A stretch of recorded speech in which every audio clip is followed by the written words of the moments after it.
Good Monday morning. Good morning. Good morning. How many of y'all had the best weekend? Oh, Martin, what do you got? So, two offers, two accepted, which is great. But I've been working with this young couple for probably 2 months. They're in that really, really hard bracket where it's like their budget was between 200 and 230, which everybody knows that's like almost impossible. We've put multiple offers in, and we got one accepted on Sunday night. We weren't the highest, but we had the best terms. And plus it was a Zillow Flex person as well. Nice. So Awesome. Anything to share from the story, Martin? You said you're not highest. What did the rapport sound like with the listing agent? What do you think puts you over the top? Anything to share that could be of value? I kind of just joked around with the listing agent. So she says, well, because we were the first ones to see the house, first day came on the market. It's like, listen, I don't care, make time. We're going to go see it. Because I knew what they were looking for. We put in the offer that day, like, well, we want to at least keep it through the weekend. And of course, my reaction was great. She calls me on Friday. I'm like, listen, we got multiple offers. I'm like, all right, let me see what I can do. I mean, we basically went 3,000 more than we offered, and we're basically $7,000 less than the other. The only difference was we were waiving inspections, which I hate doing. But they felt comfortable doing it. He's a contractor, older home, but you could tell it was well taken care of. Just Awesome. some updating. So that's really it. And as I said, just joking around with the listing agent, I told him, listen, you're gonna be working with me. It's gonna be a great time. We'll get this deal done. We'll have fun doing it. So Nice. And anything from the other deal that you put together that might be a good share? that was kind of, I hate to say it was like I showed them 3 condos. Third one, they said this is the one we like. We put the offer in. Nothing special. Was it sitting? Was it? It was sitting. It was in Palmer, and we actually got that one. I believe it was $18,000 under asking. Yeah, market's turning a little bit, huh? That's sitting under ask. No other offers on the table when you put your offer in? No, she said there was, but the way it took us a day or two to get everything together. So I knew she was full of it because, if you really had an offer on the table, you'd be bugging me every day. Pushing. Yeah. So. Good. Great job, man. Great weekend. Keely. Good morning. So I had an open house on Saturday, and it's a lakefront property. So I didn't really think that there'd be a lot of people coming to the open house because, the price point. And lo and behold, there were 10 people that came to the open house. One couple waited around for everybody to leave. So they were there, like around 12. It was like 11 to 2, the open house. The wife came first and the husband came.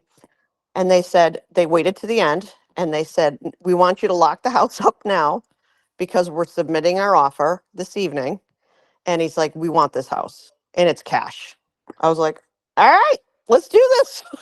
Then they got the agent on the phone. I spoke with the agent and she's like, yep, I'll get everything together. The contents of the house could, need to be sold separately. But yeah, so I got the offer and just getting signatures this morning. Awesome. Yeah. Awesome. Anything coming out of the other 9 groups that were at the open house? Do you feel like they're represented, or what's your strategy there? They did not have one had an agent that came through. They were interested, but I don't know, they were a little wishy-washy. And then the others, there were some people that lived on the lake that just wanted to kind of tour the property, just peeky-loos. But nothing, I haven't received any calls or offers at all other than that one. So As far as representation, right? So you got a couple of looky-loos. that's correct. Like, I don't want you guys thinking those are just looky-loos. Those are your futures, right? Those are your future sellers. What's your address? If you got their sign-in info. Oh, I do. Yep. Hey, just want to let you know that property's gone already. What's the number that it would take for you guys to sell yours? Yeah. Right. We're not just no follow-up guys. Like those 2 people need to list their house with you when they're ready to list their house, right? You've gotten in front of them. You showed that you can do your job. That property moved quick, right? They need to be in your CRM with their addresses, getting a home valuation report every month. And there should be some reach out. Hey, anything I can do to help you guys with your property? Now we're not looking to sell. Come on, everybody's got a number. What would the number be? Let them throw some crazy number at you. You know, but start to build the rapport now. You just knocked it out of the park on that listing. Don't let those guys just be looky-loos that you never talk to again. Got it. Awesome, awesome, awesome. And who else got something going from the weekend?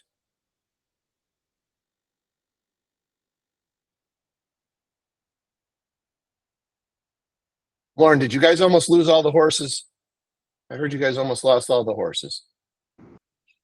Yeah, happened? so actually super traumatic. Unfortunately, the news really did play it down a lot. Over 100 horses were loose for 6-7 hours. None seriously injured. We didn't lose any. Some did make it out of the fairgrounds. One made it all the way down to like Bondi's Island.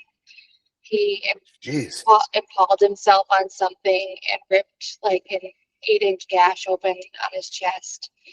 All of our horses are home and being treated for like smoke inhalation and things like that.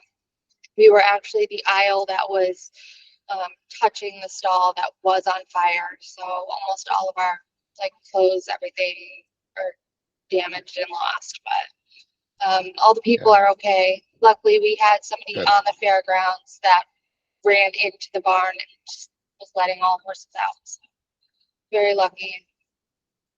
Yeah, my wife just kind of made me aware, so I figured I'd reach out and, you know, hopefully everything's okay. And it sounds like it is, and it sounds like it could have been a lot worse. So glad that you know, didn't get worse for you guys, and hopefully something positive is going to come out of it some way, somehow. Who knows the way this crazy world works? So, Thank you.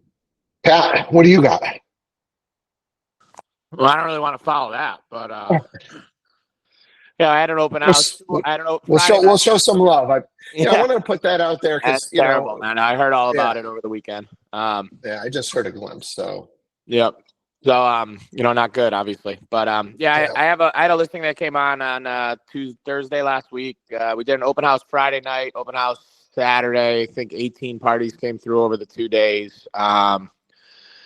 Bunch of people said they were going to make offers, but we only got really one offer. I messaged everyone back. You know, I just want to talk about the process a little bit, right? So, you know, you have all these people sign in and you get an offer.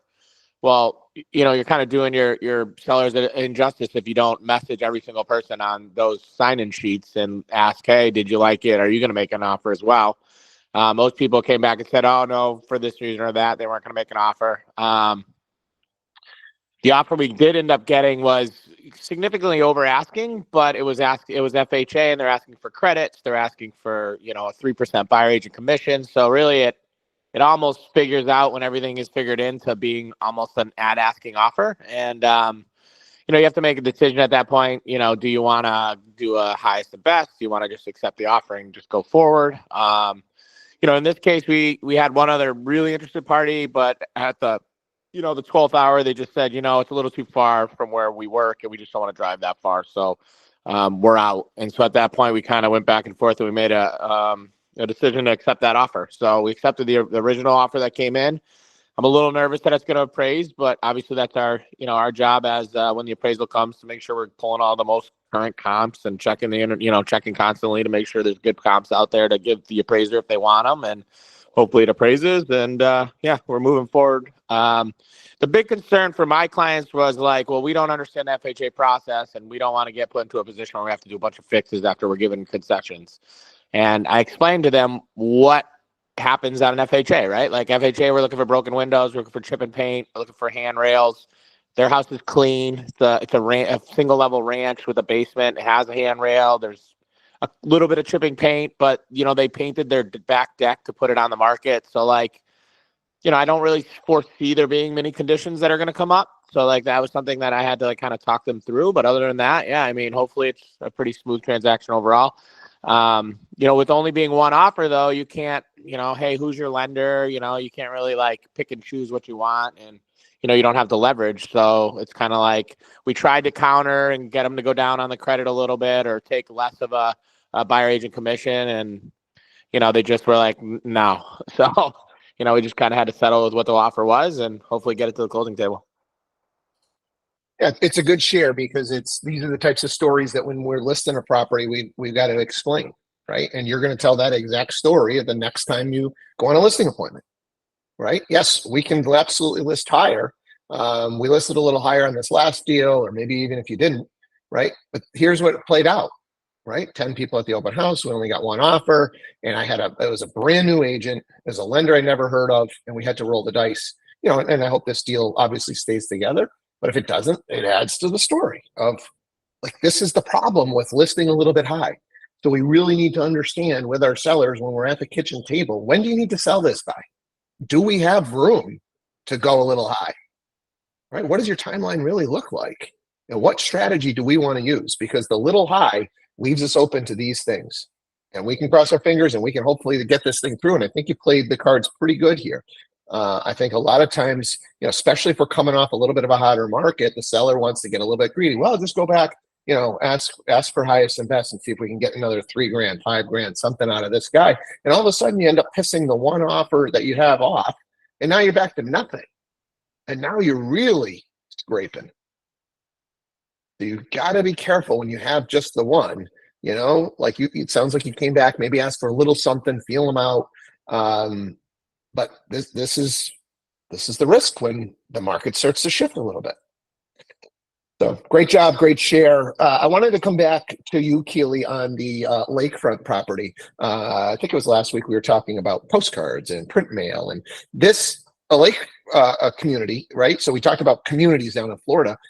They're like, if we're talking in New England, communities around a lake, those are definitely communities. And this would be an opportunity where I think not only do I want to see you get aggressive with the follow-up with the people that were at the open house, but this could be one of those opportunities to say, hey, just want to make sure you guys all saw what your neighbor just sold for, and you hit everybody that's got waterfront at that lake. Yeah, like, those are the types of opportunities. Yeah, I'm definitely doing that for that because I had a woman that heads up the HOA. She came through, we chatted, had a good rapport. And so I'm hoping maybe I could be the agent for the lake kind of thing, So we'll see. Yeah, I'm definitely doing postcards though. Good. Anybody else with a share?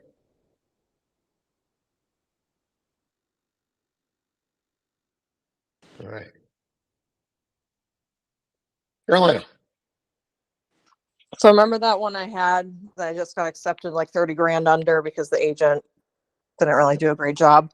So we had inspections. I don't know if I came back and said this yet, but we, there were things that we knew about the house that we didn't ask for, but then there was some corrosion in the electrical panel, and we're like, yeah, we need a new panel. And the agent was like, okay, you got it. And I'm like, all right, easy enough. Like, I thought I was going to have to put up a little fight. And she's like, no problem. We'll take care of it. That's all. And I'm like, yeah, I guess. So just pleasantly surprised. Yeah. I think we're definitely seeing, a shift here for sure. And if you're on the listing side, I hope you're listening to these stories, and you've got to be careful with getting aggressive. You don't want to lose the one buyer that you've got for a seller that really needs to move. Now, if the conversation at the kitchen table with the seller is, we got to sell this sometime in the next 6 to 12 months, you're my guy, let's take our time, and that's different. We can push a little bit, but I've seen this play out before, and you're going to end up chasing the market. I don't know, is the lowering of the rates here going to bring a bunch of buyers in and drive the prices back up? Maybe. I feel like I'm hearing more stories the other way though right now from you guys than I am that we're still driving prices and we got 10 offers. And so, Carolina. So I don't know if anyone saw this, but KCM posted last week that the last week of September is the best week for buyers, statistically speaking, like year over year. So just something to keep in mind, especially in this area with the Big E. I think it plays a big factor in what's happening with open houses and things like that. So I actually had a listing appointment last week and I told them, I'm like, you know, I just saw this statistic. I suggest we wait a couple weeks. I think everyone is like taking a break from their like go on the summer of trying to get into a house before September. And I feel like we always have this little lull. I think year over year for me, November, December closings were busy because it picked back up again in mid-October. So I think that plays a big part.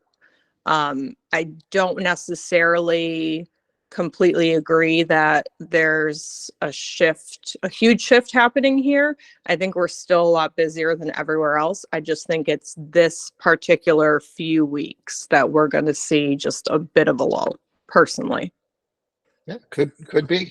I mean, all of it plays into, we got to be talking to our buyers to see what they're thinking, because I do believe this fourth quarter is going to be dropping. Yeah, right. That rate drop messaging has really, we've got to get it out there. KB. Yeah, I think kind of in line with what Carolina's saying, especially for me for Florida, right? Like this is the time of year that you should really in Florida be chasing after everyone that you've spoken to that's coming to be snowbirds, because October is when they start coming and they're there October through February. So your winter is like flipped for us. Like that's our spring, summer. You know what I mean? So you guys should definitely be reaching out to every single person that you've ever spoken to find out what their plan is, because I guarantee they're on their way down there pretty soon. October, that's the month. Yeah. All right. Well, on Friday, we finished up with, hey, can we get some tactical stuff? And I've got a couple of things to share. I just wanted to thank KB because she took some time on Friday out of her work day to really put some great stuff together. We took another look at some of the things that our ISA team is using to reach out. And so just wanted to get that up on the screen, share some of these things. We'll get it out in a post as well if you want to utilize some of this stuff, but just some hooks that you can take and hopefully put into play over these next few weeks as you're trying to hook sellers, hook buyers, hook sphere, hook leads, hook old leads, right? There's different things that are going to work for different people. And then tomorrow, I'm thinking I might talk to you guys about a concept that Sharon shared with me in a coaching session called the email sprinkler. And that is more, you can use it for leads and stuff, but it's more database of what are we doing? What's the right cadence? What's the structure of the emails to try and stay in front of these new friends that you have, Kelly, around the lake, right? And so the email sprinkler is how do we just drip some stuff out, not be sleazy, annoying salespeople. So we're going to go tactical again tomorrow. But today I wanted to share kind of what KB put together. We took some of the stuff that we had with the ISA team, some of the stuff from some of the trainings. So let me just get this shared up on the screen.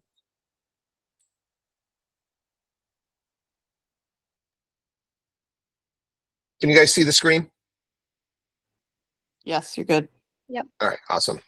And you don't need to see the screen because we will get this out. So if you're driving or something, no worries. But we just kind of broke it down into two groups of hooks, seller hooks and buyer hooks. And to be honest with you, I think a lot of this stuff can be used over text or email.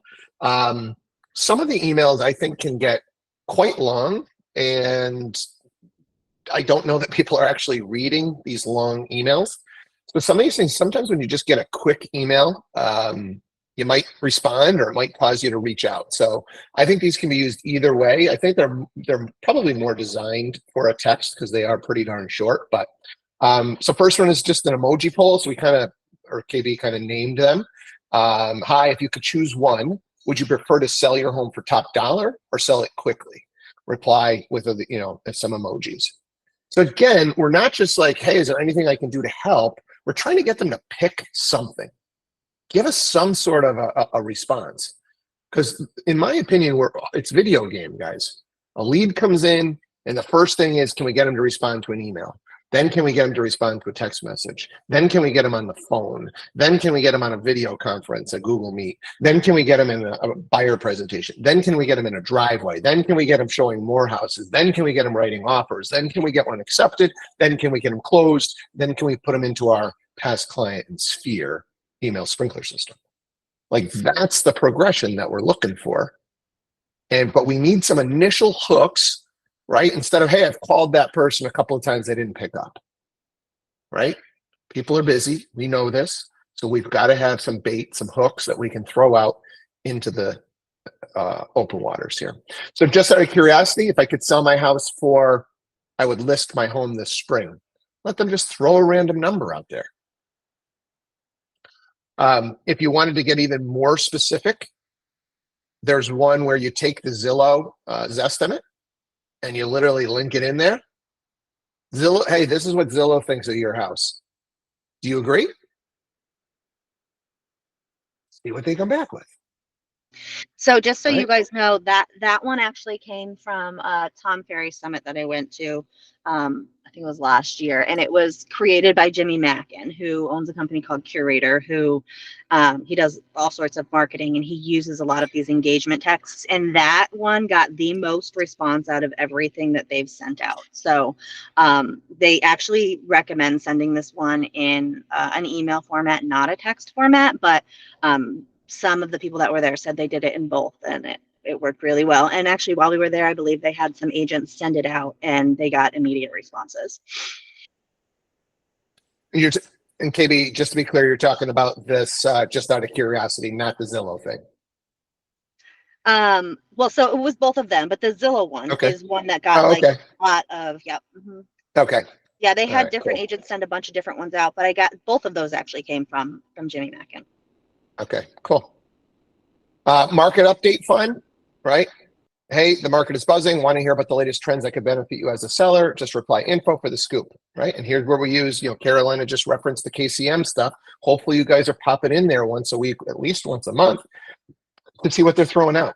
And those are the infographics that you can then turn around and send out. The what's your plan message? I'm reaching out because I know plans can change quickly. Which of these would you consider to be your current situation? Just trying to get a gauge. Where are you at? A, B, C, or D? I have no plans. I love my home. I'm curious how much I could sell my home for. I'm planning on making a few home improvements. I'm thinking about buying an investment property. Right? And the goal here is this is a numbers game. We got 5 people out of 100 to give us something. It's a win. Quick quiz. What do you think is the biggest factor in selling a home? Location, price, curb appeal. Reply with your answer.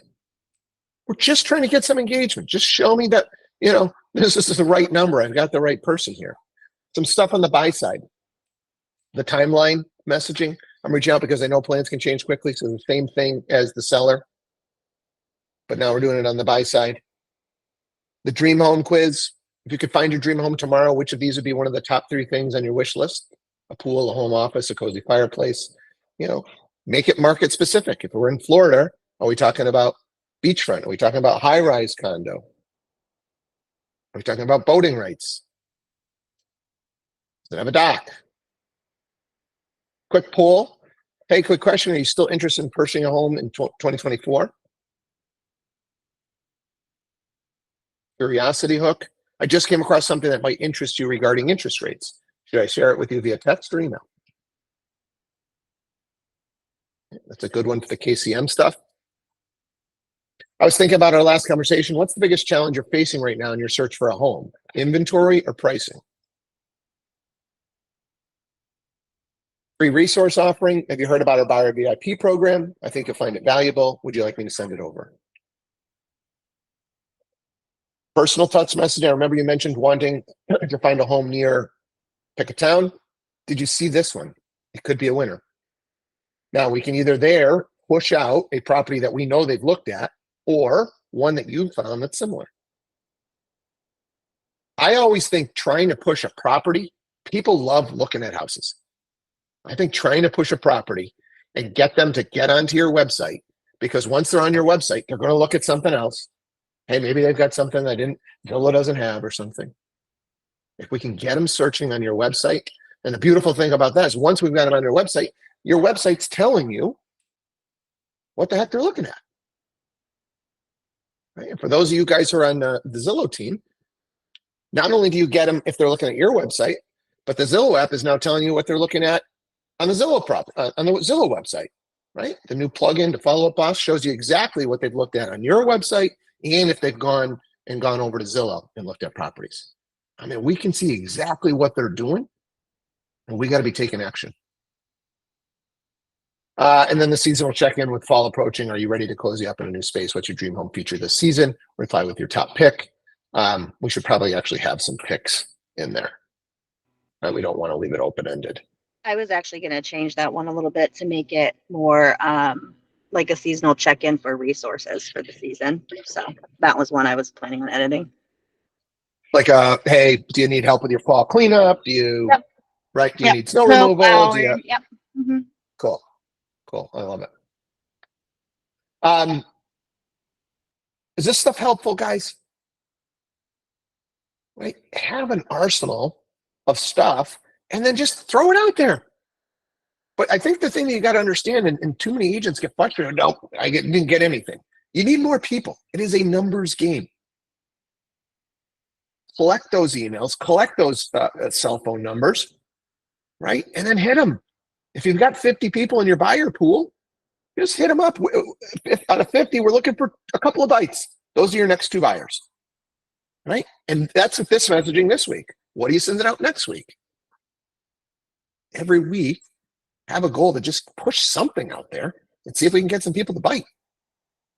Pick a day of the week where maybe it's, hey, that's my CRM day. This is my fishing day. I'm going out. I'm trying this one this week. Template, hit repeat, send, send, send, send, send. Anybody doing anything different from this? Have you sent something out that you feel like it's working? I feel like right now you got to do the interest rate play, but it can't be a, hey, this week I sent the interest rate thing out, and then next week I don't send anything. Every week, hit your people up, see who engages, try and add some value. We're looking for 1 or 2 bites.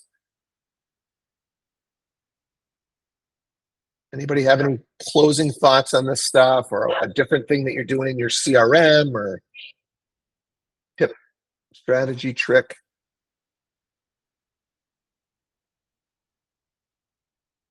All right. The key is activities. I do think we're coming up on a nice little windfall here. Whether you're in Florida and it's just the normal seasonal thing, or this rates thing in New England can help, just be taking action over these next few weeks. See who's ready to go so that your October, November, and maybe even your December are solid. So appreciate you guys today. A lot of great shares as always. Let's have a great start to the week, and let's get after it again tomorrow morning. Take care. Thank you. Have a good one.